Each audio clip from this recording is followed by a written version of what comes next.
Welcome to another episode of Life and Whiskey. As always, I'm Jordan, and today we are going to look at Jack Daniel's Single Barrel Select. Now, as I've already previously mentioned in past videos, I shoot these videos back to back. I'll do, 5 or 6 different whiskeys at a time. So, just got done doing the Noble Oak bourbon and Naked Grouse Scotch. And now the next 3 whiskeys that I'm going to do are all going to be whiskeys that my wife, my really, really beautiful, glorious wife, got me for Christmas. So super excited about them. I have already snuck into the bottles a couple of times, checked them out, saw or just to see what I thought about them. Definitely will explore those a little bit more. As we get going here. So this video and then the 2 following videos will be my Christmas presents from my wife. And so first off is this Jack Daniel's Single Barrel Select. We did this 375 milliliter bottle on this, mainly because I was not a huge Jack Daniel's fan. I've done videos in the past of Jack Daniel's Gentleman Jack, and then now we'll do this one. And I was just underwhelmed with what they were. Nothing bad about them. I did get this really interesting banana Laffy Taffy, both nose and taste, out of the Jack Daniel lineup. So I'm curious to see if I get out of this. I can only imagine that I will. Like a single barrel, these tend to run pretty high as far as price goes. Like, I want to say locally, if I can find them, they're going to be like 50, maybe $60. So the 375 was kind of nice. My wife got it for me. And what that cost was, oh, please don't tell me I didn't put it in here, was $16.99 locally just for this 375. So it's a little bit more expensive. And maybe I misspoke. I might be able to pick it up for like $40 locally for a 750. But either way, it's not something that I'm just kind of over the moon for. So if I can get away cheap, great. And as a present, that's even better. So let's see here. What do we got? So as a single barrel, it is 47% ABV. So as far as proof goes, that makes it 94 proof. 94 proof. Jack Daniel's Distillery, single barrel. So you know that there is only one barrel, and the barrel is listed here on the top. So it is barrel number 19-02970. It was bottled on May 2nd, 2019, and it was from Rick number L31. So if you happen to have a bottle of this particular one, maybe you can get the same notes as me. The one problem with single barrels, if you even want to call it a problem, is like my review may not reflect what your bottling is going to represent. Okay, they do try and get a singular profile. So like a place like Jack Daniel's, right? They literally have, I think I just watched a thing on YouTube that said they had like 1.3 or 1.7 million barrels at any point in time in their rick houses. So when they start doing a single barrel bottling, they're going to pick barrels from the same area of a rick house that represent very similar flavor profile. So you might have like a 5% deviation from barrel to barrel as far as flavor change goes. But, any barrels that are on the same level in a rick house, bottled at the same time, done with, within the same run or same couple of runs, and, same number of years, you got a little bit of variances from barrel to barrel just because of the actual oak of each individual barrel. But aside from that, I mean, like I said, you're talking about a 5% difference. So not that big of a deal. So let's get into it. Let's see what we find in here. I have to say forward, I get on the nose some oak is coming out forward. And I'm not Not getting that Laffy Taffy that I thought I would. Well, maybe. Just really subtly in the back, I'm getting it.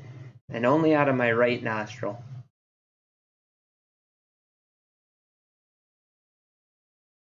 It's there, but it's not there like I can find it in the regular Jack. And then, as I said with the Gentleman Jack, I was actually a little bit disappointed. So, Gentleman Jack seems like they ran it through the charcoal filtering process, through that maple charcoal twice. Best I can tell. To me, that just stripped out all the flavor. It tasted way more watered down than what traditional number 7 Jack was. And then this is actually turned up a bit. So that higher alcohol content definitely seems to have played a role here, at least in the nose. Getting more oak uh, and actually more of an apple. That apple floral line. A little bit of brown sugar.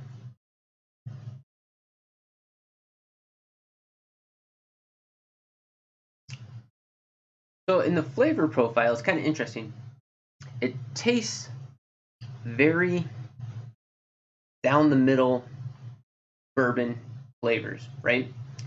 Which essentially Jack Daniels is a bourbon. That higher alcohol content really, really has a dry wine finish type feeling, start to finish, in my mouth. Like there's no oiliness, there's no clinginess. The flavor profile is very short and abbreviated. Um, I pick out some caramel and vanilla, but the sweetness, the sugar component of those are both tamped way down. More oak in there than in any of the other one of their bottlings that I've had. Going back to the nose, I'm getting more of that floral apple component in the nose, and now the Laffy Taffy is starting to show up.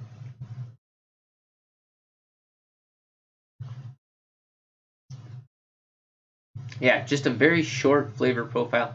That sip, it was sweeter up front. That a little bit of that banana started to come through, just a hint of it. Then it went into this like sweet caramel but dry mouth feel. Went into a finish with a fairly high black pepper spice to it. I would attribute that to the slightly elevated alcohol content, and then you get some oak tannin in there as well. I have to say, again, out of all the Jack products, I think I'm most favorable towards Old Number 7, like the regular Jack Daniels. This is a good Jack Daniels, don't get me wrong. It is fairly different from either the other two bottlings that I've had.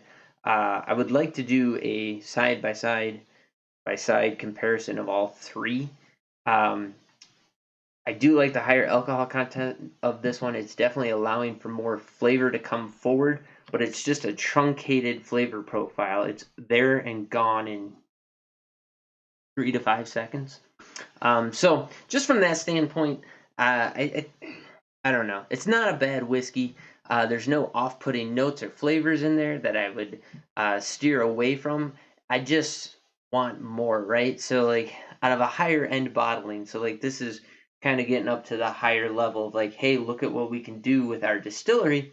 I want to see more of that creamy, rounded mouthfeel, that oily coating on your tongue, something that allows that flavor to persist for like 10 seconds.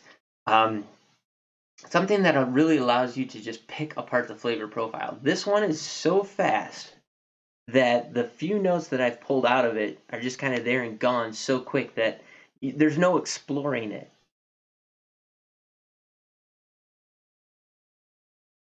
And it's gone just like that. So that time, as I was taking a sip, I could taste and smell the banana coming through that I was talking about before. So maybe due to the alcohol content, there's a slight bit more complexity there than I originally gave it credit. Um, but it's still, and actually now the aftertaste is starting to pick up more banana now. But it's just not diverse in its complexity. So when I said complex there, I meant that like the the more it's sat, the more flavors and smells have come out of it and have changed. But there's like, so from sip to sip it's changing, but it's not really um, a wide swath of changes, right? Like I'm not picking up cherry, I'm not picking up um, any real major oak, I'm not picking up any brown sugar. There's definitely no corn in there. There's no other flavors outside of that banana. A little bit of apple on the nose. I didn't find it so much in the flavor. Vanilla, caramel, and some oak in there. Like it's not doing it for me. So nothing against Jack. I would say that this and the original one are definitely the better two. The original one's still probably my favorite. This is a close second. But for the price difference, you might as well go with the original. So there's my 2 cents on it. Again, for a $3.75, pick this up for $16.99 here locally.